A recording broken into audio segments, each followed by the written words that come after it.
Sekretaris Daerah Aceh Muhammad Nasir mengingatkan seluruh pejabat struktural di lingkungan Sekretariat Daerah Aceh untuk memperkuat disiplin komunikasi, koordinasi, dan kolaborasi dalam menjalankan tugas pemerintahan. Arahan tersebut disampaikan Muhammad Nasir pada Selasa 28 Juli 2026 pagi kepada para pejabat struktural Sekda Aceh.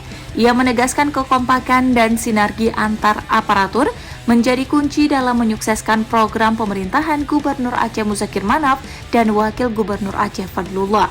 Nasir juga menekankan bahwa ASN di lingkungan Sekretariat Daerah Aceh harus mampu menjadi teladan bagi ASN di seluruh satuan kerja perangkat Aceh.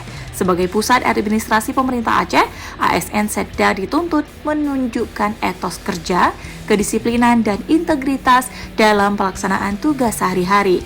Selain itu, Nasir meminta seluruh ASN di lingkungan Sekda Aceh untuk menjalankan instruksi Gubernur Aceh terkait pelaksanaan salat berjamaah serta menghidupkan penggunaan bahasa Aceh setiap hari Kamis sebagai bagian dari penguatan nilai-nilai keislaman dan pelestarian budaya Aceh.